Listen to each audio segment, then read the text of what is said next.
Muito boa noite para todos que estão nos assistindo agora no webinar da Sobrice. Esse é o primeiro webinar em retorno depois do nosso congresso, em outubro, e estamos muito contentes em estar aqui mais uma vez e reiniciando as atividades do webinar.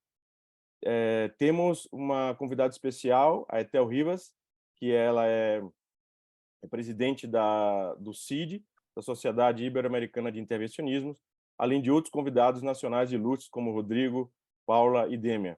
Eu sou aqui só o anfitrião, a Paula que vai fazer a coordenação e moderação dessa atividade. Então, eu queria só dar o boa noite, agradecer a Johnson e Johnson pelo suporte nesse webinar. Estamos construindo uma parceria muito forte com a Johnson, isso é muito bom.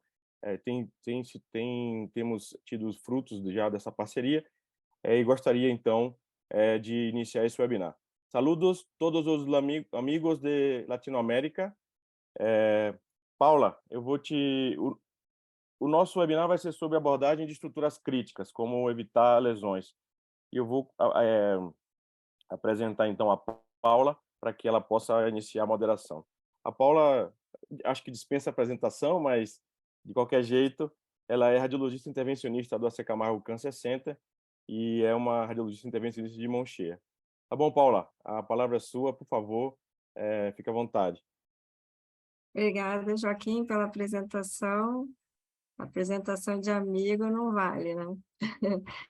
E agradeço a Sobrice pelo convite. É uma honra estar aqui com esses intervencionistas de luxo, né? Um webinar de luxo aí para retomada aí das nossas atividades.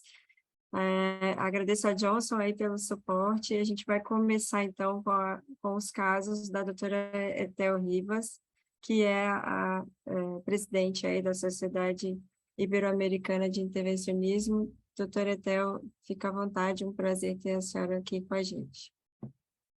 Se quiser, pode compartilhar a sua tela.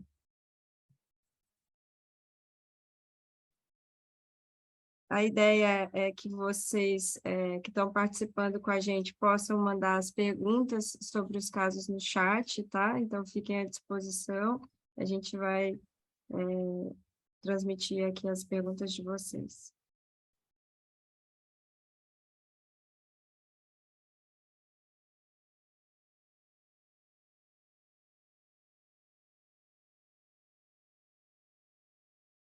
Etel, está escutando?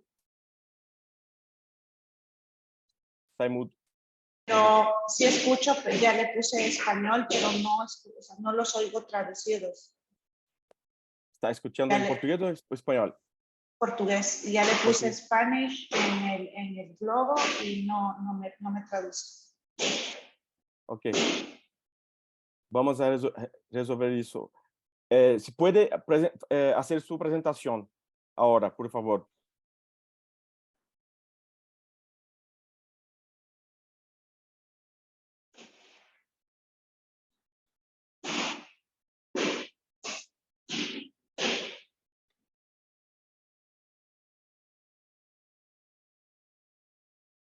¿Me pueden ver? Sí. Sí. No sé si hablo en español. Español, por favor. Ok. Muchas gracias a Sobrice por la invitación. Para mí es un honor estar con Paula, Rodrigo y Joaquín por compartir un poco de la experiencia que tenemos en Latinoamérica con los casos de protección de las estructuras cuando vamos a hacer alguna terapia ablativa o térmica. Usualmente las terapias ablativas y térmicas se han utilizado durante muchos años. Las maniobras que yo más empleo en mi práctica diaria son CO2 y disección con líquido. ¿Ok? ¿Por qué son las que yo más ocupo? Porque son las que tengo más accesibles en el hospital. Puedo ocupar balones, más sin embargo, estas son con las que yo me siento más cómodas para realizar. Tenemos este caso, por ejemplo, un típico, donde yo más ocupo la disección es en riñón. Creo que ustedes estarán de acuerdo conmigo, porque el riñón generalmente en la cara peritoneal está más en contacto con las estructuras, sobre todo con el intestino. Entonces, tenemos que recordar, una de las que a mí más me gusta ocupar en estos casos es CO2. Siempre hay que recordar que el CO2 no tiene propiedades de enfriamiento ni de calentarse, entonces, lo cual es muy bueno. En este caso era un caso de un tumor donde se colocó una aguja, luego CO2, y me podrían preguntar que por qué no hice disección hídrica, sin embargo, pues en esta ocasión seleccioné CO2.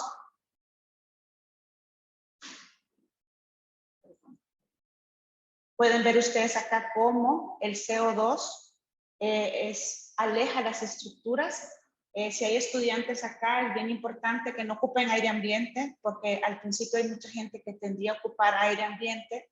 El aire ambiente puede hacer un embolismo. Entonces, de esa manera se puede hacer una crioablación.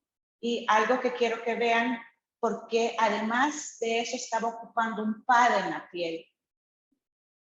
No solo hay que proteger muchas veces la piel cuando uno hace crioablación. Yo ocupo un guante para evitar a veces las quemaduras por frío en la piel. Entonces, ustedes ven aquí, yo ocupé doble protección. O sea, tanto el CO2 para alejar las estructuras como el guante para hacer eso. Entonces, así se hace la crioablación. Ya podemos poner los props de la crioablación. Ups, perdón. Entonces, esa es una manera de hacer la disección. No sé si tienen algo. Claro que puede haber ocupado hidrodisección, pero no sé si tienen alguna duda de este caso.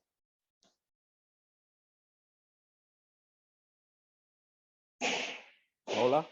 Etel, como você escolhe usar hidrodissecção ou usar pneumodissecção? O que te leva a escolher uma coisa ou outra?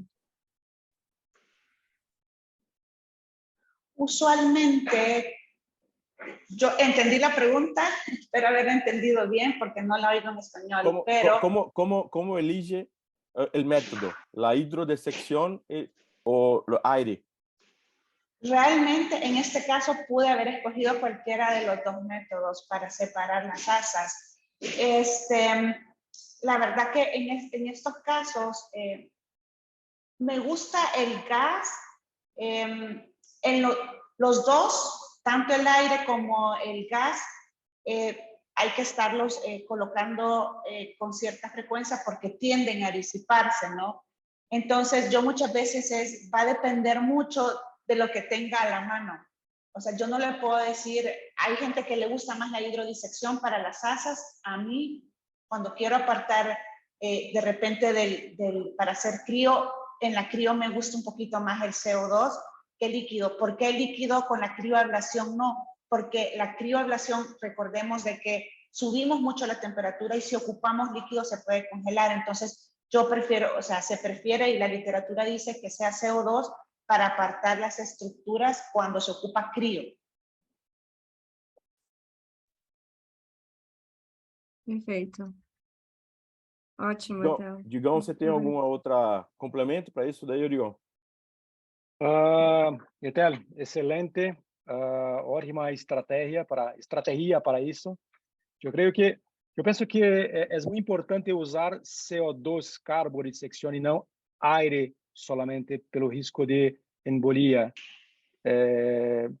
Então, eu creio que sua estratégia é a melhor. Sí, y sí hay también, porque creo que están algunos residentes acá, cuando uno va a ocupar, si yo hubiera ocupado en vez de crío, hubiera ocupado radiofrecuencia, la hidrodisección no hay que hacerla con solución salina, sino que hay que hacerla con dextrosa. Entonces eso es bien importante por la conductividad que pueda tener la solución salina. Yo siempre pienso en los residentes, perdón. Sí.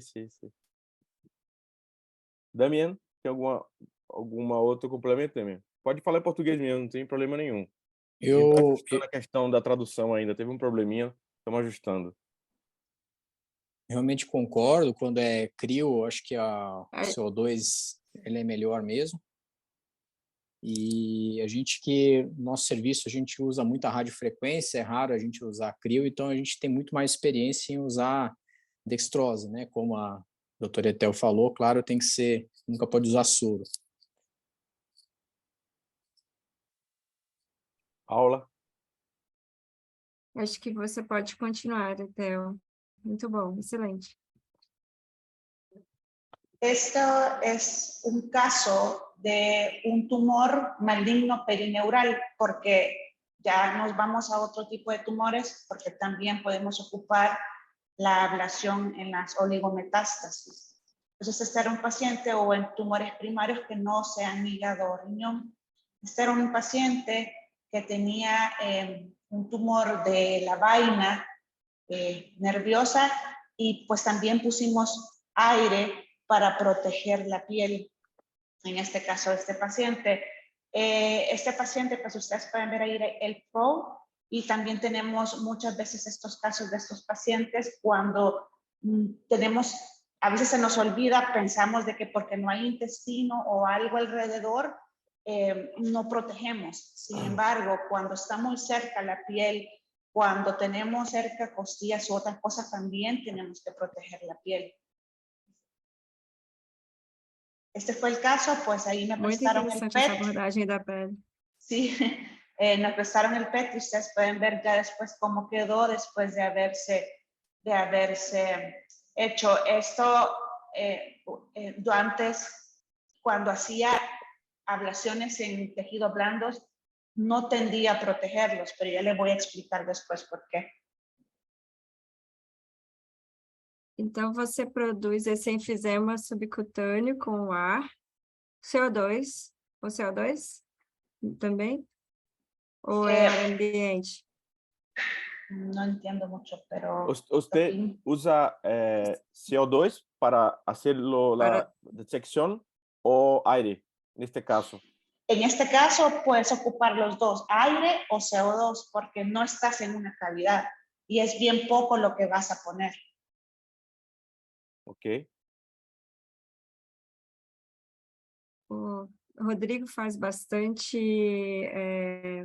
tem bastante experiência com tumor desmoide, Etel, e faz bastante músculo esquelético. Você costuma usar essa estratégia, Rodrigo? Bem bonito. Bacana. Nós costumamos usar, sim, viu, Paula? Tanto a solução salina, no caso de crio, ablação de tumores desmoides, quanto o uso de CO2 ou ar nessa situação. Eu prefiro bastante a solução salina porque ela é mais estável, né? Ela fica mais estável. E, além disso, eu costumo também aquecer ou resfriar a pele, a depender da energia que você usa, né? Isso é muito importante. As lesões térmicas, elas são muito sérias em pele. Frequentemente, você precisa do auxílio de um cirurgião plástico para manejar grandes complicações. Às vezes mais desagradável para o paciente do que qualquer outra complicação com a própria lesão, né? Dá mais trabalho para recuperar com longo período tratando. Sem dúvida. Algum comentário, Demian? Já usou ar para essa situação da Etel? Assim, a gente não tem tanta experiência nesse tipo de ablação, mas eu fiquei curioso com as energias que dá para usar, né? O Rodrigo falou, entre outras energias, assim até onde eu sei, seria crio, né? A principal quando a gente está próximo da pele, mas daria para fazer outra energia também, Rodrigo? Não sei se Electroporation. Electroporation é agora a grande New Kids on the Block, né? Nanoknife é uma ótima opção para essas situações aí. Mas vou falar um pouquinho na minha apresentação. Térmicas com calor, não, né? Não, térmicas com calor, não. Uhum.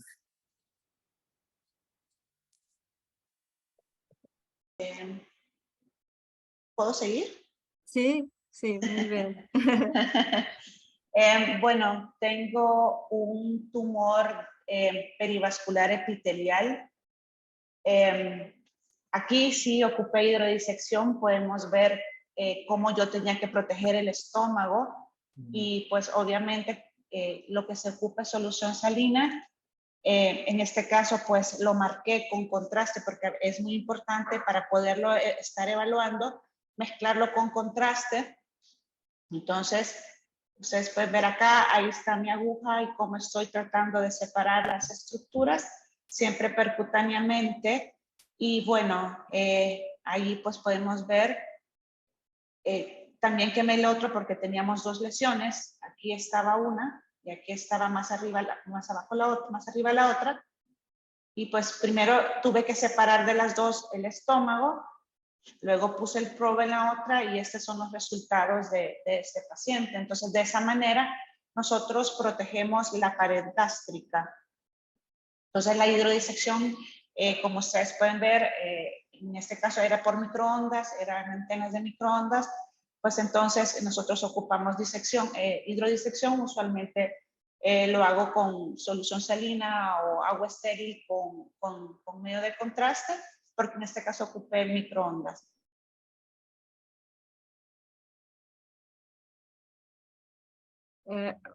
Etel, você começa localizando a agulha na lesão, qual é a sua estratégia? E depois continua com a hidrodissecção? Ou você começa com a hidrodissecção e depois coloca a agulha dentro da lesão? Si no mal entendí, primero, siempre las lesiones cuando las vemos en la clínica y las vemos en el procedimiento, siempre hay un intestino a la par. Entonces, que no lo habíamos visto. Primero hago la disección, preparo al paciente, veo cuál va a ser mi mejor abordaje, hago la disección, pongo el probe. A mí sí me gusta hacerlo, porque ya me ha pasado que hago la disección, se me vuelve a poner, la hago, se me vuelve a poner y ya tengo el probe adentro. Entonces separo, me aseguro de separar bien y me hago el microondas. Si no la entendí mal, doctora Paula. Entendeu perfeitamente, isso mesmo. Só essa curiosidade da estratégia, da sequência do procedimento, né? Que é interessante para quem está aprendendo saber como a gente maneja o caso. Muito obrigada. Alguém faz diferente? Não. Igual, tudo igual. Muito bonito o caso, né? Essa lesão próximo da cápsula ali, bem próximo lá da parede do estômago com a micro-ondas, mas ficou super bem separado, ficou ótimo o caso, parabéns. Eu uso sempre primeiro, assim, a não ser que eu tenha alguma estrutura ali que eu preciso afastar para ter o acesso, mas eu prefiro antes localizar a agulha dentro do tumor para daí depois fazer a hidrodissecção, porque a gente usa bastante o ultrassom e, assim, por mais que você cuide ali, às vezes pode entrar um pouco de gás e às vezes pode ficar mais difícil a imagem. Então, eu geralmente eu boto a agulha antes. Etel, acho que agora você está escutando bem a tradução, sim? Yo he entendido bien, les entiendo muy bien. Pero está escuchando en portugués o en español? Portugués. Pero ahora, si puede cambiar para español, por favor, en lo globo. Tengo que salirme Sí. Tengo que salirme del sharing del screen. Eu acho que ela está no canal de português, né? Ela está falando em espanhol, doutora Etel. Sim, é porque ela está compartilhando a tela, não está enxergando os ícones embaixo. Deixa ela sair e voltar que fica melhor. Ok, lo pongo a portugués, a español. No, perdón. espanhol. Português. Español. Ok, ahí está. Español. Está me ouvindo Pues sí, falar en agora español. sim? Falando espanhol, ouvindo? Sim? Sí. Ótimo. Pode compartilhar então a tela e seguir. Peço desculpas aí por esse começo ainda com problemas. No, perdón ustedes, que la próxima vez hablaré portugués. Y quisiera presentar mi último caso, que no, tenía otro más, pero quizás este es el más importante, lo que estábamos hablando con el doctor Rodrigo. A mí me llega mucho osteomostoide y he tenido muchas buenas experiencias con ellos. Sin embargo, hay que tener mucho cuidado con los osteomostoides porque usualmente son estructuras muy superficiales. Yo antes no les ponía líquido, no hacía disección hídrica para hacerlo. Yo llegaba al nido y quemaba. Entonces, sin embargo, me pasó esto. Entonces, eso es muy importante. Yo mandé a la paciente a cirugía plástica. Luego de hacer el procedimiento, cirugía plástica dijo que era una quemadura muy leve, que la paciente anduviera. La paciente se metió a una piscina y días después la paciente me llegó así, y días después la paciente me llegó así y así. Entonces, es muy importante que en lesiones que son muy superficiales, si vamos a hacer terapia térmica, ya sea con solución salina o con lidocaína, hacer un abón de lidocaína en la piel con unos 20 cc de lidocaína, puede ser diluida con solución salina, le va a aliviar el dolor, pero yo no había tenido una quemadura, pero la tuve. Y fue la vez de que no utilicé, ocupé un poco menos cantidades de lidocaína en la piel y me pasó una quemadura térmica. Entonces, sí creo que es bonito presentar los casos en lo que nos va muy bien, pero también me quitó 20 años de vida porque era una paciente de 23 años. Los osteomostoides son en pacientes jóvenes y pues podemos ver una complicación de una quemadura térmica por un osteomostoide.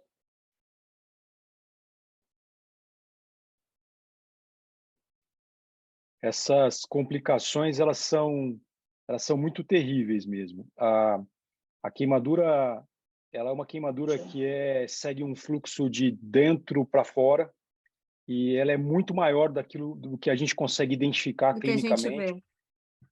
vê. E o debridamento cirúrgico frequentemente é necessário, rodar retalho, é um tormento. Então, cuidado com a pele, estruturas superficiais, sobretudo quando se usa micro-ondas e radiofrequência. São lesões muito danosas. Belo Isso caso, quando Etel, obrigado. com uma grande chance de ter uma complicação infecciosa sobreposta, né? Que nesse caso, por sorte, não teve junto, né? Porque a gente teve um caso parecido até o que ainda o paciente teve uma osteomielite associada por causa da necrose. Então, realmente esses casos são importantes para a gente tentar evitar novas complicações. E na experiência de vocês, a lesão térmica ela acontece no ato ou ela continua progredindo dias depois? Porque a impressão que me deu quando ela foi passando os casos é que havia uma progressão da lesão. Ela continuava, ou então a gente estava enxergando pouco, né, a pele em cima, e não estava enxergando tanto dano para baixo. Na experiência de vocês, o que vocês acham? Que existe uma progressão contínua da energia ou não? Ela para ali quando acabou o tratamento e o que a gente está vendo, na verdade, é só a pontinha do iceberg, que o buraco está muito mais embaixo e o dano está muito mais embaixo. Eu acho que é a delimitação, viu, Joaquim, que vai acontecendo ao longo do tempo, igual queimadura de outra natureza, queimadura elétrica, né? Demora um tempo até você ter uma delimitação correta da perda tecidual verdadeira, né? Por isso que eu perguntei, porque para mim me pareceu isso, uma queimadura cáustica ou uma queimadura elétrica e até aquelas lesões por radiação, que você inicialmente vê uma lesão danosa, depois você vê que a coisa vai progredindo, né? Então, importante. Sem dúvida. Sí, yo inicialmente cuando lo hice vi los cambios de color en la piel. Los vi y desde el momento que los vi, cuando terminé el procedimiento, hablé con la familia y les dije, la piel se quemó. Y en ese momento yo llamé a cirugía plástica y le dije, esta paciente tiene una quemadura térmica. La llevamos a tanta temperatura. Entonces, obviamente yo sabía y le dije, tenía porque uno taladra el hueso, obviamente para uno es bien importante también explicarle a los otros médicos, he llegado hasta el hueso. Desde el momento que uno llega hasta el hueso, cualquier infección se puede atravesar hasta el hueso. Entonces hablé con la familia y bueno, el problema fue que cirugía plástica, cuando lo vio, dijo, no, esto, un parche antibiótico endovenoso y no pasa nada. Las fotos que ustedes ven eran, la primera foto que aparece acá fue a los 5 días después de ella ya tenía edema. Yo volví a llamar a cirugía plástica y le dije, la paciente tiene una quemadura térmica. Y dijeron, no, tranquila, todo está bien. Le tomé un Doppler porque pensaron de que era una trombosis porque estaba edematizada y no, todo bien, todo bien. La siguiente foto es a la semana. Y así fue progresando y yo insistí mucho en que la metieran a quirófano porque mi miedo precisamente es una osteomielitis. Y vean, y ahí se ve cómo era un hoyo, o sea, era una quemadura, todos los tejidos se habían quemado hasta el hueso. Terrible. Es terrible para el intervencionista.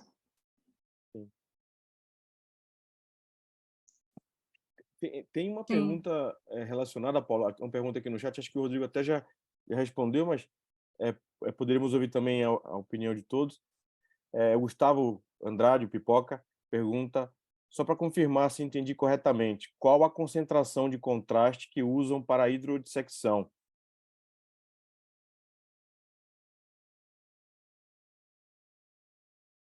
Na verdade, a gente costuma usar o soro, né, glicosado, tingido com contraste, né? Então, geralmente 10%, 20%, aí depende da concentração do contraste que se usa no serviço. Então, se for 370, a concentração do contraste, 10% da solução vai ser suficiente para marcar a hidrodissecção. Não sei se alguém faz com concentração diferente. Se for um contraste menos concentrado, de 300, aí 15% a 20%, fica, né, como a imagem que a Ethel mostrou, assim, fica bem contrastado.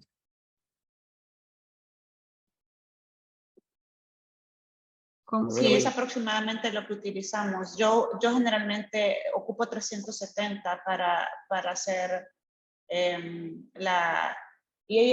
para hacer la concentración en el suero que vamos a utilizar. Você também, Digão? Perfeito. Tem uma formulinha lá, 10 ml para 500, fica bom. A gente até coloca um pouco menos aí do que vocês falaram. A gente lá também.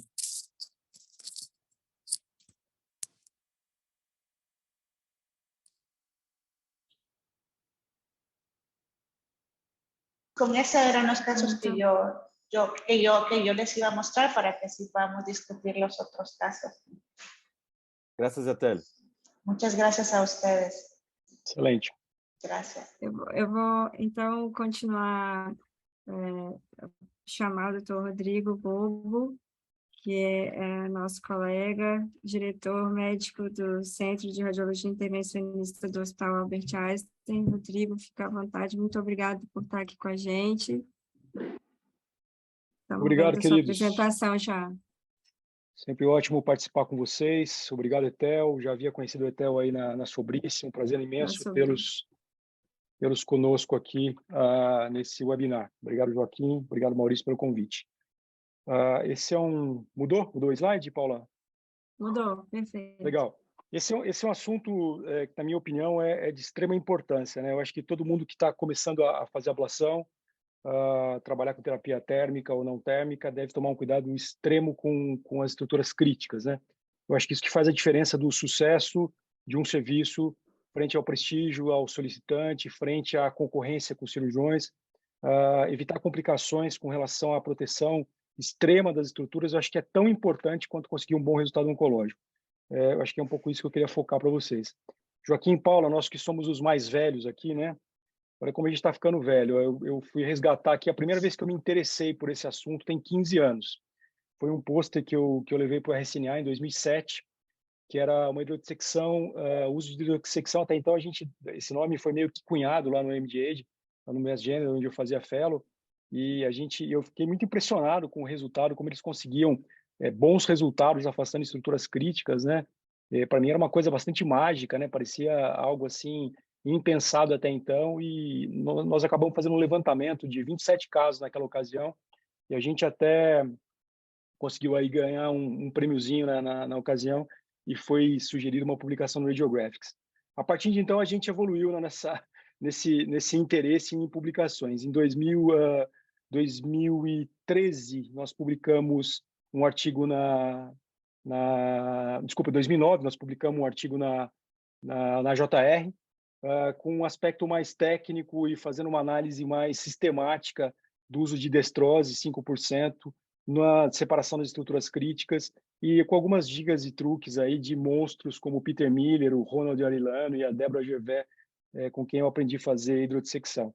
E quando eu voltei para o Brasil, a gente começou a usar isso em diversas situações e aumentando um pouquinho das perspectivas de proteção crítica de órgãos-alvo também críticos, né? Essa foi uma publicação em que a gente começou a proteger vesícula, por exemplo, com uma colecistostomia percutânea, com instilação contínua, uma técnica bastante simples, bastante útil para evitar complicações relacionadas a lesões térmicas da vesícula e de órgãos-alvo. Com o advento das terapias térmicas em tireoide, né, o Raul é um membro do nosso time, muito ativo com relação à tireoide, nós também começamos a usar a hidrodissecção para tratar lesões benignas de tireoide, com ótimo resultado. Zeramos as taxas de complicação, as terríveis taxas de complicação relacionadas a lesões de traqueia ou lesões neurais, e, portanto, ela precisa ser lembrada quando a gente trabalha nesse tipo de situação. Mais recentemente, agora em 2021, eu e o Guilherme Moratti, do nosso time, a gente, num caso muito complicado de uma terapia de um nódulo aqui na pré-sacral, e a gente estava chegando até ele, o único acesso possível nessa situação era atravessando estruturas da pelve, e a gente inventou essa técnica aí, batizada de Hydrojet Technique, em que a gente faz uma pressurização do bag numa agulha romba e vai injetando, vai avançando com esse fluxo ajusante de solução salina ou não, e você vai afastando isso de forma bem dinâmica. A gente conseguiu publicar e temos repetido isso de forma bastante sistemática. Portanto, separar as coisas é muito importante. A Etel fez uma ótima revisão das perspectivas, né? Além das salinas de fluidos, a gente tem gás, CO2, deve ser sempre empregado quando possível. Precisa ter medo de ar ambiente, sobretudo em grandes volumes, que você pode ter complicações embólicas bastante terríveis. Você pode usar balões percutâneos para afastar as estruturas de forma mecânica. Você pode usar agora, mais modernamente, o hidrogel, que a gente tem usado agora para afastar o reto da próstata em radioterapia. O hidrogel ele vai ser logo mais utilizado também para esse tipo de situação, e a vantagem do hidrogel é que ele é muito estável, ele não vai se difundindo com o tempo. Então, são coisas muito interessantes que devem ser lembradas. Eu acho que aqui os desafios clínicos atuais, acho que na nossa prática, eles estão relacionados agora com a nossa utilização mais frequente da eletroporação. Eu digo para vocês que eu faço terapia ablativa já tem quase 20 anos, né? E de longe a eletroporação é que trouxe até agora os maiores desafios em termos de acurácia, em termos de precisão e em termos de risco de lesões adjacentes. Apesar de ser uma técnica que todo mundo já deve ter ouvido falar, que é uma técnica não térmica, que ela promove nanoporos na membrana celular, ela mantém o cast colaginoso das estruturas e, portanto, ela é menos danosa à parede de vísceras, ela é menos danosa a nervos, ela é menos danosa a dutos. A gente tem que tomar muito cuidado, porque a progressão dos probes frequentemente se dá em ambiente muito adverso, né? Você está em ambiente com muita vascularização, como numa lesão recidivada de pâncreas, você está em lesões renais centrais com grandes vasos, como no caso de tumores locados centralmente no rim, e por isso você tem que tomar bastante cuidado e deve ter e os pacientes que são referidos para a eletroporação, sobretudo em neoplasia de pâncreas, eles são pacientes muito graves clinicamente, com status performance muito aquém daquilo que a gente costuma observar em intervenção oncológica. Portanto, o meu caso ele está focado nesse tipo de cenário. Esse é um paciente de uma terapia recente, né? Um paciente, veja os detalhes clínicos, né? 46 anos, masculino, submetido a uma gastrocodenopancreatectomia por um adenocarcinoma de pâncreas, agora em 2020, um estadio já avançado, um PT2, PN1. Começou com uma adjuvância com FOLFIRINOX, foi feito radioterapia, porque as margens cirúrgicas estavam comprometidas, e foi associado Xeloda. Esse é um paciente bem típico das referências de eletroporação, mas vejam vocês a criticidade pela idade do doente, né? Em 2021, ele teve uma recidiva local exclusiva e foi feito um novo resgate cirúrgico que quase levou esse paciente à morte. O pós-operatório foi extremamente conturbado, com uma série de complicações. Imagina vocês reoperar um paciente num leito operado e irradiado, né? Esse paciente ficou quase 40 dias na UTI e por sorte, acabou saindo porque tinha uma condição clínica muito favorável, muito relacionada à sua idade, né? Começou-se uma quimioterapia de segunda linha com Genzar e Abaxane. Ele teve muita toxicidade clínica. Esse é um paciente é um perfil de paciente que a gente observa muito quando começa as segundas linhas. As linhas subsequentes, elas começam a trazer muito efeito colateral. Mudou-se para Genzar e cisplatina. E no novo controle, agora em 2022, há 2 meses e meio atrás, uma nova recidiva local, um CA-199 bastante alto, de 1480, né? O normal é até 37, né? E os senhores podem ver aqui nessas duas imagens, né, que a gente tem uma área de recidiva em leito cirúrgico paraórtico aqui junto à adrenal direita, né, uma lesão de mais ou menos uns 2,5 centímetros, e do outro lado, né, uma lesão menor de 1,5 centímetros mais ou menos, junto à emergência da artéria renal esquerda, né? Então aqui num coronal de ressonância a gente consegue ver os dois focos aqui nessa topografia. Então, portanto, a primeira estrutura crítica que a gente deve lembrar em situações como essa, em eletroporação de leito cirúrgico, é a adrenal. Então, a adrenal em eletroporação ela deve ser respeitada, né? É um tanto controversa a literatura quanto a riscos de tempestades adrenérgicas na vigência da eletroporação. Parece que a eletroporação ela é menos danosa à adrenal, do ponto de vista de descarga adrenérgica, do que as nossas terapias térmicas convencionais. Conversando com grupos que têm mais experiência que nós, o grupo holandês do professor Meijering, o grupo americano do Raj, todo mundo é um tanto quanto tem um pouco de dúvida com relação a essa situação. Então, eles acabam fazendo o bloqueio alfa e beta nessas situações, e foi o que nós fizemos, né? Então, portanto, nesse momento, né, um bloqueio é muito importante, porque um paciente jovem com tratamento de uma lesão aderida à adrenal, e a adrenal vai ser submetido ao tratamento, ele deve ser protegido com o bloqueio alfa e beta. Lembrar que nessas situações, as técnicas que a gente já discutiu previamente, que a Etel mostrou tão bem, carbodissecção, elas são muito inefetivas. É uma área operada, é uma área de muita aderência, é uma área de muita desmoplasia. Afastar as coisas aí, frequentemente de forma mecânica, é inefetivo. Então, foi o que nós fizemos. A gente usa de rotina o bloqueio alfa e beta em terapias próximas à adrenal ou de adrenal. Isso é sempre feito com uma monitorização de um clínico competente, um endócrino, um oncologista de confiança. Às vezes, o paciente precisa ser internado, porque os efeitos colaterais do bloqueio duplo é muito importante. O paciente tem hipotensões severas, hipotensão postural. Isso frequentemente leva a uma descontinuidade da medicação em casa e um bloqueio inadvertido, um bloqueio inadequado. Portanto, ter cuidado com isso é muito importante. Durante o planejamento terapêutico em eletroporação é muito importante você ter uma angiotomografia bem feita para mapear de forma adequada as estruturas que se pretendem tratar. Essa é uma lesão do lado direito, essa lesão do lado esquerdo. Mas vejam vocês, quando a gente passa angiotomo, a criticidade dessas estruturas, né? Então, é um angiotomo já com o paciente posicionado para o tratamento. A gente começa a ver aqui tronco celíaco, artéria mesentérica, a emergência das renais. Vejam vocês que as lesões estão muito próximas de estruturas críticas. Ó. Vejam vocês aqui no lado direito, a emergência da veia renal, né, permeando aí essa estrutura. Então, o mapeamento adequado das estruturas vasculares é muito importante. Então, a minha segunda estrutura crítica que eu devo apontar para vocês são os vasos. A eletroporação é uma terapia que tem muita morbidade, 30% de morbidade. A hemorragia é uma das mais comuns. Isso se deve a um leito cirúrgico bastante alterado, uma circulação colateral muito intensa e efeitos actínicos prévios. Então, portanto, toma cuidado com o leito de eletroporação. Então, a gente acaba usando a tomo com contraste durante o procedimento, em aquisições subsequentes. Você tem duas estratégias aí. Ou você coloca um catéter pigtail na aorta e vai fazendo flushes de 30 ml e fazendo aquisições rápidas para mapear os vasos durante a progressão dos eletrodos. Ou você faz angiotomografias com 40 ml usando o bolus tracking, aquele software de detecção do contraste na aorta.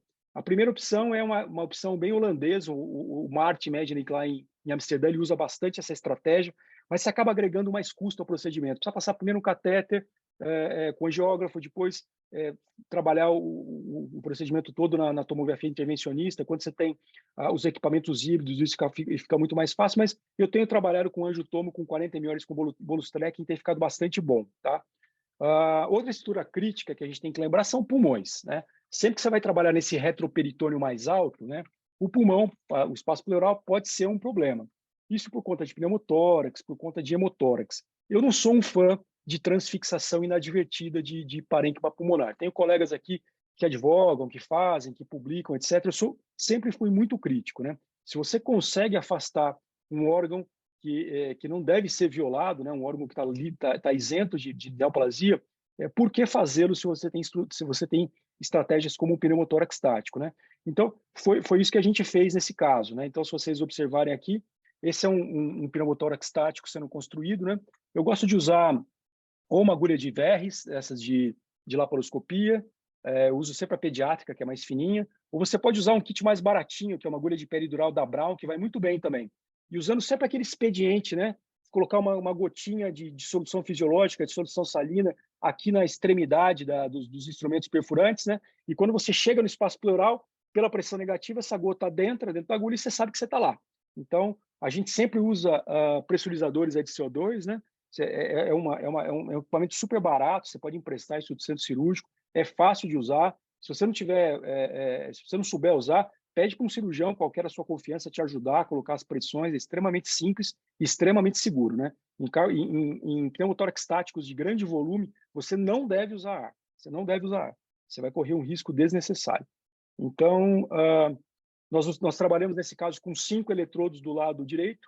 Então, esse é o primeiro set de posicionamentos. 1, 2, 3, 4, 5. Reparem que a gente tem que manter aquele paralelismo, né? Fizemos aqui duas sequências de 100 pulsos. A gente fez um pullback e depois a gente levou esse probe de baixo lá para cima, tá?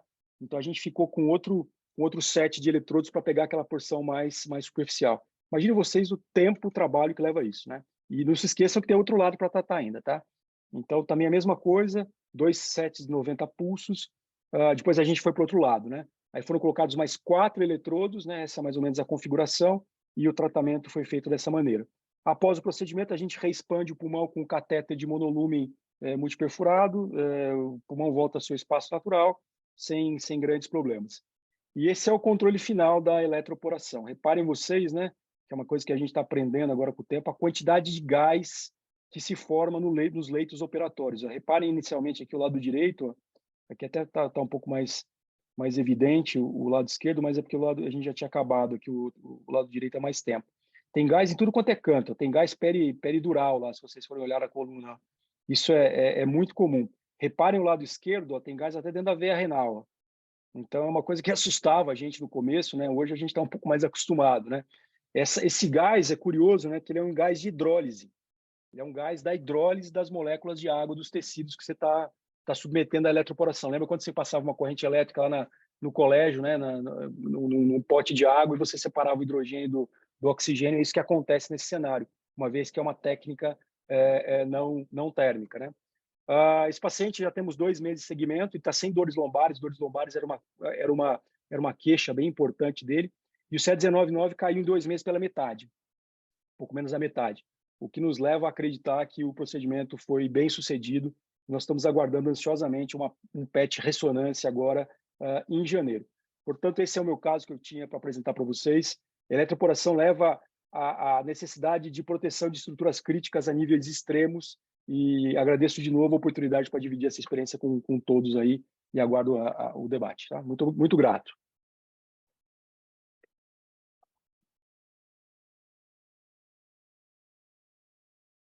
Está no mudo, Paula. Lindo caso, muito bonito. Acho que vocês estão trazendo essa experiência com a eletroporação, é bom a gente lembrar disso, mas antes eu queria voltar nas suas publicações, e você comentou o hidrogel. O Chang tem uma publicação que ele usava gel anestésico tópico estéreo para fazer, né, biópsia e afastar. Então, seria mais... A gente não usava na ablação por radiofrequência por causa do medo dos eletrólitos e do gel conduzir, mas para micro-ondas talvez seja uma alternativa, né? Usar um material barato, usar aí o gel para afastar estruturas quando você estiver usando micro-ondas, que ele realmente é super estável, não dissipa, não é absorvido tão rápido, e você consegue fazer o procedimento e às vezes afastar estruturas mais importantes, mais pesadas, que não sejam tão fáceis de deslocar do lugar. Uma questão importante no caso da eletroporação que eu tenho dúvidas e acho que as pessoas, em geral, têm também.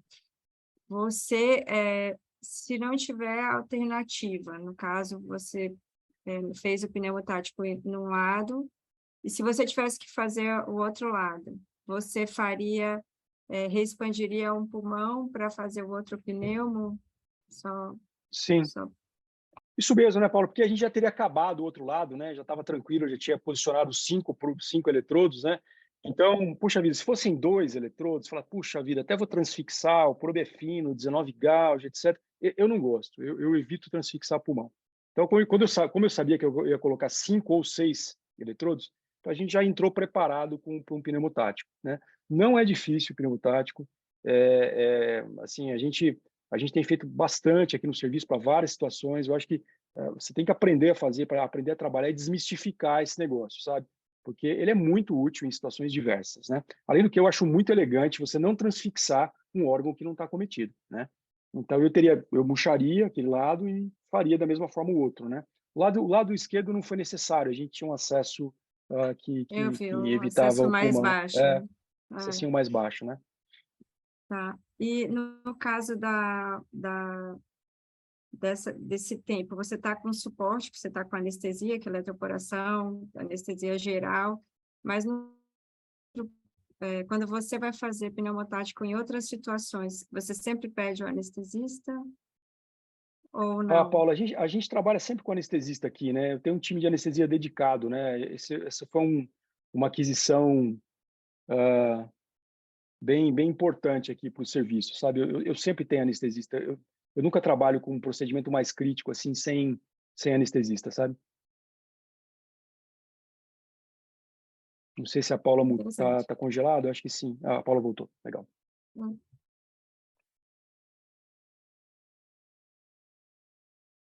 Dêmia? Poxa, Rodrigo, parabéns pelo caso, é lindo, né? Então, acho que dá muita vontade da gente usar também. É muito bonito caso, parabéns. Eu acho que vai ter um excelente resultado aí. A electroporación es un caso, ¿no? Sí, es un caso muy, la electroporación, yo no hago electroporación porque todavía no hay acá, pero yo lo que aprendí es, yo transgredo mucho pulmón para hacer ablación por microondas de lesiones hepáticas que están muy cerca del domo. Como la aguja de microondas, no me gusta navegar mucho con ella. Yo sí, o sea, mea culpa, yo sí atravieso mucho pulmón, entonces a veces me da un poco de miedo hacer los neumotórrax controlados, pero sí creo que es una excelente estrategia. Mas sabe, Etel, que o pneumotórax, eu costumo dizer para os pacientes, para os residentes, que ele é um efeito colateral do procedimento. Eu nem acho que é uma complicação. Mas eu acho desnecessário uma transfixação de parênquima pulmonar se você está tratando, por exemplo, um hepatocarcinoma. Pensa bem, né? Poxa, o risco de seeding não é desprezível.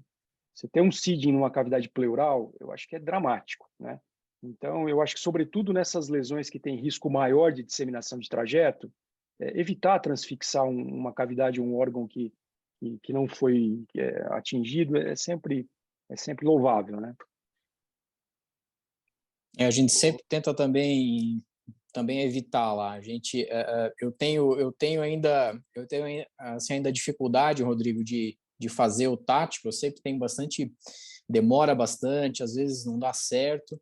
Então a gente criou outras estratégias. Então a gente usa bastante o ultrassom com acessos oblíquos, né? Então a gente acaba vindo lá de baixo pela frente e no final das contas a gente reconstrói o oblíquo na tome e fica até surpreso com aquele acesso que a gente conseguiu fazer usando o ultrassom. Então, acho que dá para fazer bastante acessos bonitos também com o ultrassom. E assim, eu sou assim também. Eu evito ao máximo a gente usar, a gente transfixar pulmão ou mesmo que for só o recesso ali, né? Então, se está no abdômen, a gente tenta ficar só no abdômen mesmo. Infradiafragmático. Isso. Rodrigo, Seria... deixa eu perguntar uma coisa para você. Eu vi que você foi bastante cuidadoso ao chamar a atenção para a dissipação de ar, né, de gás, por todo o território, e todas as cavidades, inclusive perimedular, intravascular, que é uma coisa que talvez para quem esteja começando o procedimento se assuste ao ver uma disseminação daquela de gás. Duas perguntas assim, de um cara que não faz e é leigo. Primeiro, esse tipo de gás causa algum tipo de repercussão clínica ou não? Se você percebe que se há ou não algum tipo de repercussão clínica através de algum tipo de embolia que seja algum tipo sintomático, que faça algum distúrbio hemodinâmico, que o anestesista tenha percebido que houve, isso aqui está um pouco diferente do que as ablações que eu costumo ver. E a segunda pergunta óbvio, o gás aparece no controle de imagem. Quanto tempo depois você já observa que esse gás foi absorvido, ou se são horas, dias? Não sei se tem essa resposta, mas se você tiver alguma coisa nesse sentido, seria legal. Joaquim, até hoje eu me assusto, viu? Não vá pensando em você, não. Só quem está começando, né? Eu me assusto toda vez. E é nitrogênio, né? É muito difusível, né? O risco de você ter uma complicação mais séria é baixa. Da mesma forma, ele se difunde rapidamente nos controles, ao passo que ao final do procedimento já tem muito pouco resíduo de gás lá. É mais uma característica de curiosidade do que uma preocupação real. A gente não vai deixar de fazer. A gente fez tratamento de lesões bem grandes já, e não é uma complicação, mas é apenas uma curiosidade. Mas eu queria deixar claro que eu trouxe esse caso não só para mostrar a eletroporação. Eu sei que é uma técnica nova, uma técnica de nicho, está começando, mas eu acho que assim, esse caso ele ilustra uma série de medidas de proteção e cuidados que você deve ter sempre, né? Inclusive, poxa, em terapias com outras energias, lembrar dos vasos que estão lá, fazer aquisições com contraste durante o procedimento, lembrar de splitar a sua dose ao longo do procedimento e imaginar que você pode precisar de mais contraste durante o procedimento para estudar estruturas vasculares, para avançar seu instrumental de forma segura, né? Ter cuidado com os pulmões e, obviamente, afastar as coisas que forem possíveis. Acho que essa é a mensagem, tá? Perfeito. Acho que a gente pode ver os casos de Demian. Obrigada, Rodrigo. Realmente, você resumiu aí, excelente. Obrigado, tem uma queridos. pergunta para Etel ainda, perguntando se você infiltra só o subcutâneo até a face muscular, se eu entendi direito é isso, que com a hidrodissecção, naquele caso da lesão musculoesquelética. Do osteomosteoide, até onde vai a sua... não, musculoesquelética, né? Até onde vai a sua infiltração de ar? Do soro ou do ar. Usualmente puedes aprovechar lidocaína diluida al doble. Si es muy superficial, porque a veces son bien superficiales, me voy hasta o sea, paso la epidermis hasta la dermis, porque generalmente están bajo la grasa y está el nido de los osteomosteoides. Si es hasta ahí, pues me voy bajo la dermis y procuro que se haga un abón, que se engrose toda esa área de ahí. Muchas veces la literatura señala que lo puedes hacer con solo solución salina, pero a mí me gusta hacerlo con lidocaína y con diluida al doble con solución salina. En el otro caso que presenté, que era de la espalda, que era gas, pues ahí sí me fui hasta la fascia, dependiendo obviamente de la profundidad y a dónde está localizada la lesión.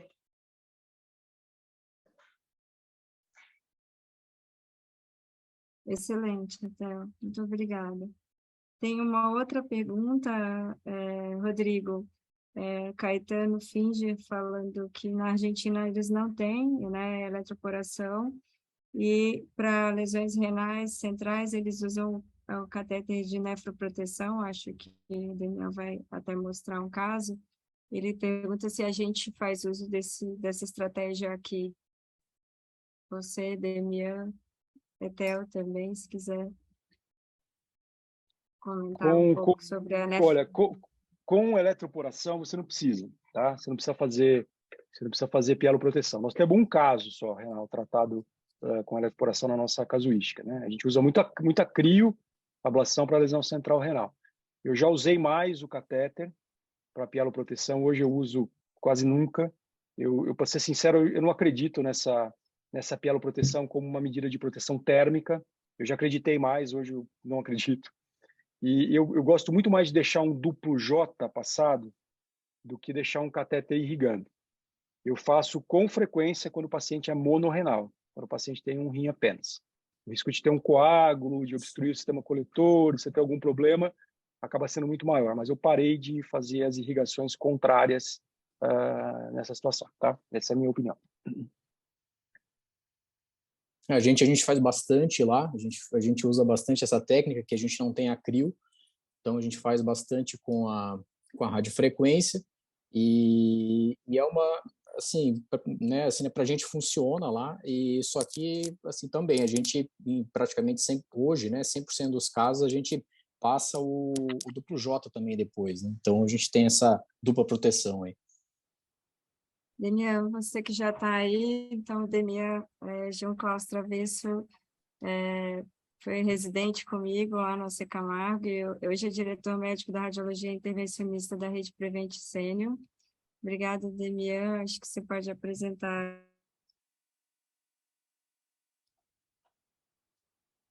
Olá. Enquanto o Demian coloca a apresentação, tem outra questão ali no chat do Henrique Salas. Qual a opinião de vocês sobre proteção do diafragma em lesões hepáticas altas, se fazem proteção de rotina?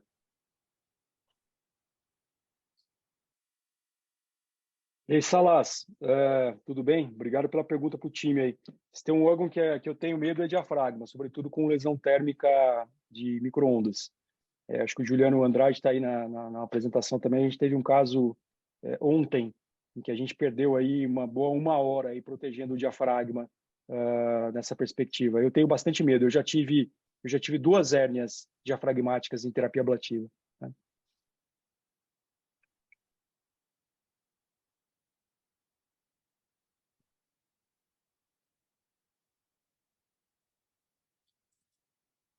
Etel e Demian têm alguma experiência diferente da do Rodrigo em relação ao diafragma? É isso também. El diafragma, yo no sé por qué el hepatocarcinoma le encanta irse a estar abajo del diafragma. No sé si solo le pasa en El Salvador, pero sí, eso es bien importante. Yo inicialmente tenía muchas radiofrecuencia de las de sombría, y es muy importante cuando ocupamos microondas, y no tanto microondas, me da más miedo la radiofrecuencia. Entonces sí hay que hacer siempre protección del diafragma. Lo puedes hacer con hidrodisección. Si es con radiofrecuencia, con dextrosa. A gente assim, a gente usou bastante já, assim, sempre quando, né, a gente sempre tenta fazer, mas a gente está cada vez mais assim perdendo o medo do lado do diafragma. A gente faz só radiofrequência, na verdade, né? Então acaba que é menos agressivo quando a gente compara com a micro-ondas, né? Mas a gente sempre tenta fazer uma lâmina lá com a dextrose também.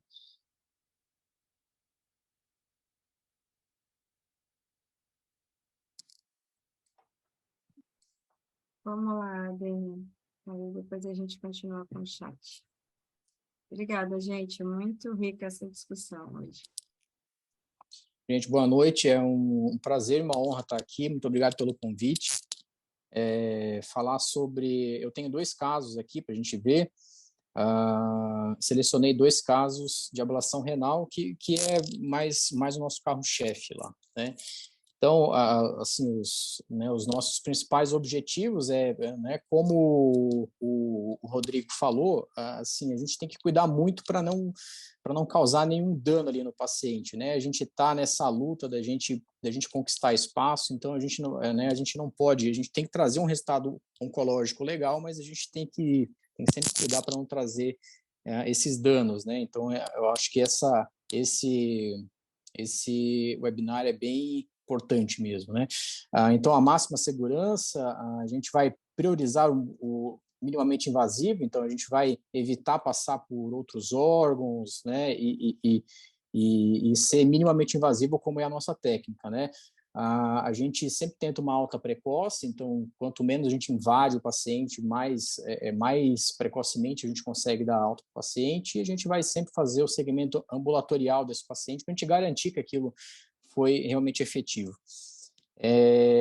Estruturas críticas, quando a gente fala em ablação renal, né, são os vasos sanguíneos, o seio renal, o ureter, quando ele está saindo, aqui é uma coisa, é um fato curioso de que em todas as ablações renais que a gente fez já, a única complicação do sistema coletor que a gente teve foi um caso que a gente não estava preparado para a guerra, né? Então, era um caso de um tumor renal em terço inferior, aonde não foi visto a saída do ureter. Então a gente teve essa complicação, o paciente teve que ficar com duplo J. Então, tem que lembrar que ele existe e que ele está ali próximo, principalmente nessas lesões de terço inferior renal. Pulmão, né, sempre quando dá, a gente evita passar, seja pelo pulmão ou seja pelo recesso, a gente está invadindo outra cavidade para a gente tratar outra cavidade, então acho que não faz tanto sentido, para mim pelo menos, então a gente sempre tenta evitar, principalmente acessos oblíquos com o ultrassom. Intestinos, né, o intestino, estômago também, a gente sempre tenta tirar ele dali, músculo pessoas, onde passam os nervos, principalmente, né, o músculo pessoas, e a parede abdominal e a parede torácica. Então, aqui a gente tem o primeiro caso, um caso masculino, 74 anos, um tumor cromófobo, então a gente fez a biópsia previamente, né? Não é uma coisa que a gente faz sempre, mas nesse caso a gente fez porque a gente estava na dúvida se a gente, né, teria que realmente tratar esse paciente ou não, né? Que é um paciente com múltiplas comorbidades, né? Um paciente renal crônico, revascularizado, e na avaliação pré-operatória eles classificaram como inoperável esse paciente, né? Então um risco cirúrgico muito alto. Então, fizeram contato com a gente primeiro fez essa biópsia, a gente confirmou que era um tumor cromófobo, então a gente partiu para um tratamento. Então, aqui, talvez o questionamento, né? Então, vamos fazer crio, vamos fazer a proteção com a pieloperfusão retrógrada, só que aí a gente já tem esse problema de que é um paciente difícil para a gente fazer a anestesia geral, então a gente ficou nessa dúvida e, bom, a gente vai então tentar a ablação por radiofrequência, que é o método que a gente não tem crio lá no nosso serviço, ablação com radiofrequência usando a sedação nesse caso. Então, a gente, aqui, essa primeira foto é uma foto do procedimento, então a primeira imagem que a gente fez foi essa, a gente vê uma íntima relação com várias estruturas ali que a gente não pode queimar elas, então um caso difícil, né? Pela nossa experiência, pelo tempo que a gente está, antes a gente virava muito paciente, né? Então, por isso que eu até coloquei esse desenho aqui do frango, que a gente ficava virando o paciente como se fosse um frango, buscando descolar, né? O cólon, descolar o duodeno, ver se tinha, né? Hoje em dia a gente tende mais a realmente botar o paciente com a lesão para cima, com o rim a ser tratado para cima, o paciente de lado, e a gente usa as técnicas, o conhecimento anatômico que a gente tem dos planos retroperitoneais para a gente conseguir tirar essas estruturas que não podem ser ali queimadas, né? Então, aqui a gente tem na primeira imagem a hidrodissecção feita com destrose e um pouco de contraste. Na última, a gente vê o GIF de como ficou seguro para a gente fazer, para a gente ligar a nossa agulha. Né? Então, primeiro a gente prioriza a margem mais renal mesmo, né? Aqui a gente usou uma agulha Medtronic, a Cluster, aquela que são 3 agulhas.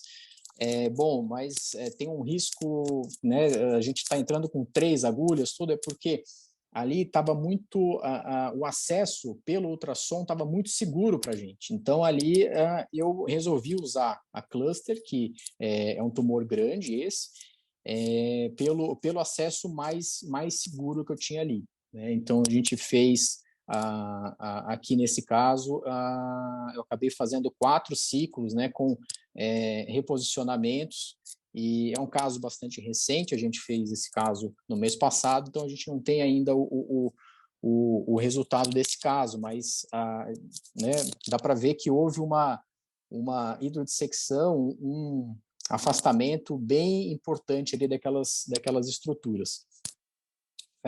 O caso 2 é uma feminina, 76 anos, também aqui um tumor cromófobo, de cerca de 3 centímetros, ele está ali no seio renal. Então, a creatinina dela era boa, né?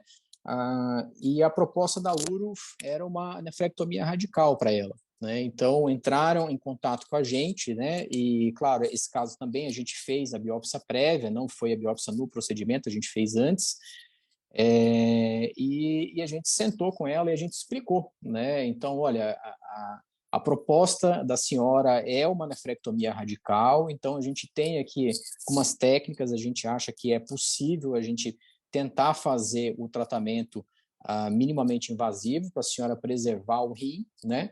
E na pior hipótese do intraprocedimento, da gente ter alguma complicação, a senhora vai ganhar aquilo que a senhora teria de início se fosse para a equipe cirúrgica. Então, ela resolveu tentar com a gente, né? E a gente, aqui, só para ver um pouco mais, a gente fez a ressonância, né? Pré-procedimento, então a gente vê um tumor bem de seio renal mesmo, um tumor bastante difícil para a gente fazer. Aqui no intraprocedimento, esse caso a gente fez com a pieloperfusão retrógrada e depois com o duplo J também. Uma lesão difícil de ver na tomo pré-contraste, muito difícil da gente ver a lesão, ela se confunde com o córtex renal, e aqui a gente, né, então, bom, como que a gente vai tratar ela da forma mais segura possível dentro daquilo que a gente tem, né? Então, o posicionamento de lado facilita a gente ver muito bem pelo ultrassom, então a gente usa bastante disso aqui, sabendo pela anatomia do rim, a gente sabe aonde que é mais seguro entrar, a gente usa bastante o Doppler durante esse posicionamento. Aqui a gente usou 4 agulhas de radiofrequência, com ponta ativa de 3 centímetros, buscando as 4 margens, né? As 4 margens posteriores e anteriores, e craniais e caudais. Né? Então, aqui foram feitos 8 ciclos, a gente fez, né? Então, a gente fez os 4 primeiros ciclos com um gerador só também. A gente fez os 4 primeiros ciclos nesse vídeo aqui, depois a gente fez um pullback e a gente ligou de novo a agulha. Aqui a gente tem, esse caso a gente fez já faz uns 8 meses, a gente tem aqui para a gente comparar um T2 pré-procedimento, como que era, o controle 6 meses depois, a gente vê que realmente mudou de sinal ali aquela lesão, e a fase tardia, que a gente demonstra aqui que não houve complicação do sistema coletor, e a fase arterial ali no fim, que a gente, por enquanto, a gente está tendo um ótimo resultado. Né? Então, aqui, nesse detalhe, a gente comparando o pré-procedimento com o pós, então, a creatinina dela ficou, né, 0,1 melhor, E a gente tem aqui, e talvez aqui a grande coisa é de que a gente tem a possibilidade de uma reabordagem, né, se necessário. Então, um caso muito difícil, né, um tumor renal grande de seio, a gente vai longo, né, por um longo tempo fazer o acompanhamento dela e se eventualmente a gente tiver alguma margem, alguma dúvida, alguma coisa, a gente reconvoca ela e a gente faz essa reabordagem, que é uma das vantagens também do nosso método. Obrigado, gente.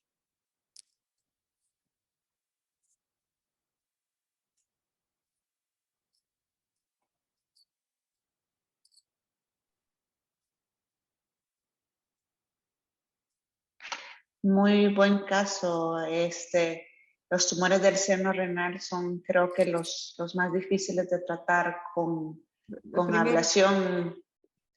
Y muchas veces, no sé si, yo no tengo experiencia con balones, no sé si el doctor Rodrigo, porque muchas veces he leído que se ocupan balones para proteger el seno renal, pero no sé si algunos de ustedes tienen experiencia. Não tenho não, então. Agora, Demian, eu acho, sabe... Pode falar, Paula, desculpa. Estava lendo a internet. Não, segue aí.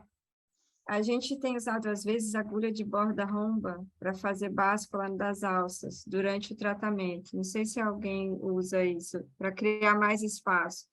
Às vezes eu fico um pouco insegura, mesmo quando a hidrodissecção é boa, principalmente quando é radiofrequência, porque a margem de ablação é meio imprevisível, então, às vezes, eu coloco uma agulha de borda romba e faço uma alavanca no momento da terapia. Eu acho que é uma estratégia bem simples, bem fácil de ser empregada e que aumenta a segurança. Eu não sei se alguém mais usa.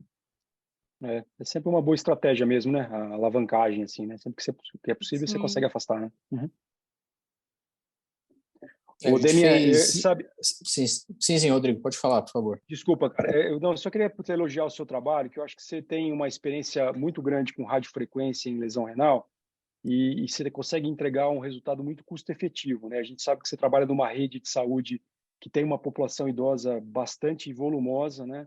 E são pacientes que apresentam massas renais aí frequentemente incidentais e cujo tratamento cirúrgico seria muito mais arriscado, né?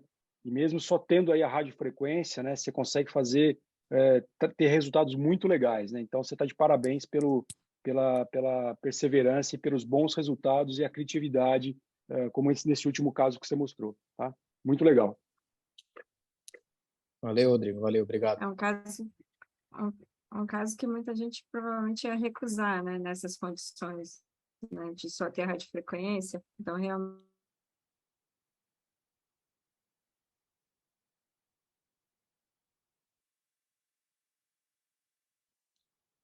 A Paula está travando um pouco, né? Paula, desculpa. acho que travou você aí. Só um minuto.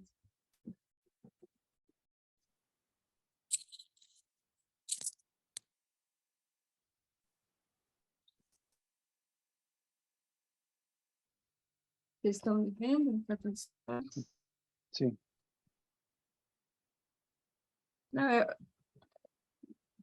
a estratégia do Demian lá da Prevent tem sido interessante porque ele tem conseguido com pacientes que, em sua maioria, idosos, né? Então, são pacientes mais complicados do que o habitual, né? Muitos pacientes têm múltiplas comorbidades, então, e ele tem trazido aí a equipe da cirurgia, que normalmente é concorrência, para trabalhar junto nessa estratégia, então, com resultados bons. Então, eu acho que é realmente louvável.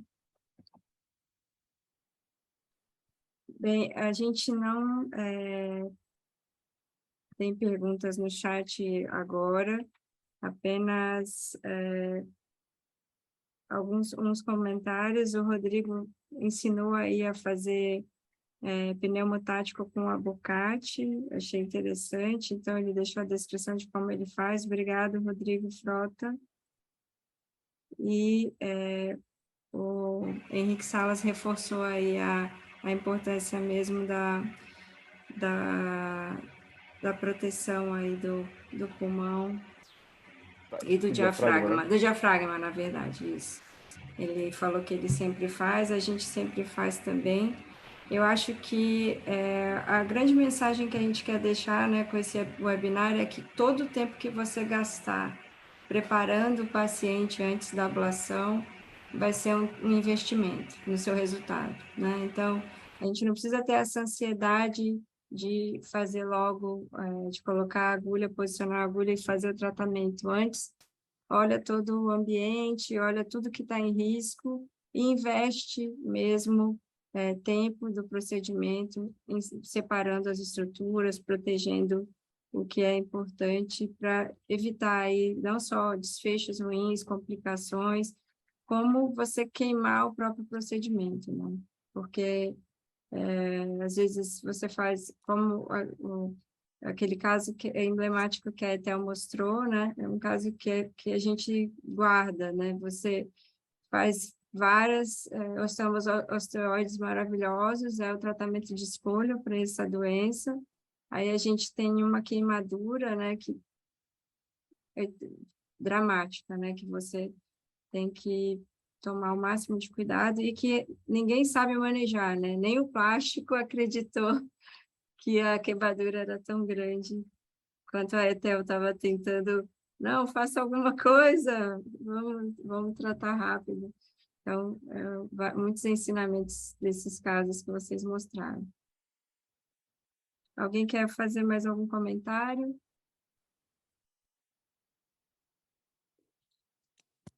Paula, acho que os convidados poderiam fazer as considerações finais, né? Perfeito, Joaquim. Etel? Bueno, agradecer a Sobrice por la oportunidad. Creo que hay cosas que dentro de la residencia, esto no es una fórmula mágica, solo hay que recordar, como bien decía Demián, hay que jugar mucho con darle vuelta a los pacientes en la tomografía, ocupar el ultra y ver cuál es el mejor acceso que tenemos a la hora de hacer un procedimiento. Siempre que veamos un asa, apartémosla. Creo que es recordar siempre dextrosa con radiofrecuencia, con microondas puedes ocupar solución salina o puedes ocupar agua estéril. Con crioablación es mejor ocupar CO2. Yo se lo robo a los cirujanos. El CO2 inicialmente inicié robándole el aparato a los cirujanos. Entonces, creo que entre mejor protejamos las estructuras que están a la par. Muchas veces nosotros los intervencionistas no estamos tan acostumbrados a las complicaciones y cuando nos sucede tenemos que echar las manos de mucha gente. Entonces, entre más nos protejamos, aunque el procedimiento se tarde más, aunque nos tardemos 1 hora protegiendo un diafragma, aunque nos tardemos protegiendo la piel, yo pongo guantes a la hora de hacer crioablaciones, todo eso creo que nunca va a estar de más, que nos tardemos un poco más en hacer las cosas.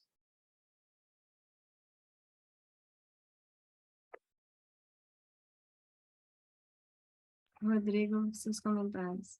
Obrigada, Obrigado, pessoal. Etel. Boa noite. Obrigado, pessoal. Boa noite. Foi ótimo a discussão dos casos. Eu só tenho uma frase para finalizar aqui a apresentação, que é uma síntese do que a Etel falou, né? Eu acho que a mínima invasividade, o apelo quase que sexy da mínima invasividade, que essa nossa experiência, essa nossa especialidade traz, que é a oncologia intervencionista, ela vai por terra diante de uma complicação grave, né?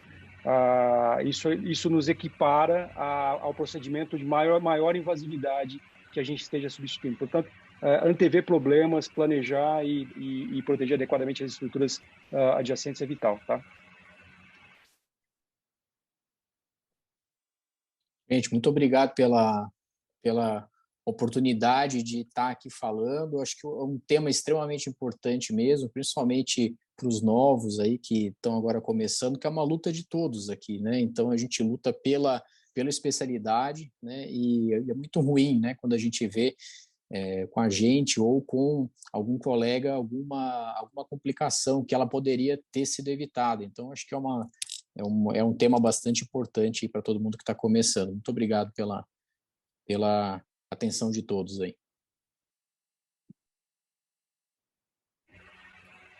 Joaquim, obrigada, gente. Obrigada a todos. Parabéns pelos casos. Obrigada a participação da audiência. E muito obrigada mais uma vez pelo convite da Sobrice.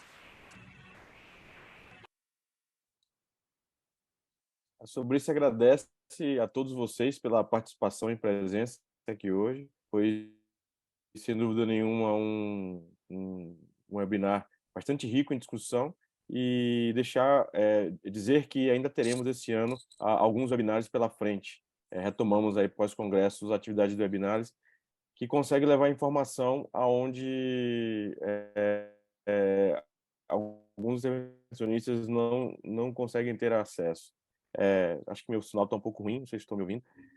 Só lembrar também que esse webinar é suportado pela Johnson e teremos mais 2 webinários com a Johnson esse mês ainda, tratando de técnicas avaliativas. Theo, um grande abraço para você e o Cid. Esperamos que possamos fazer mais coisas juntas. Agradeço a Paula, a Dêmia e a Rodrigo pelas excelentes participações. Obrigado. E desejo uma boa noite a todos e uma boa semana de trabalho.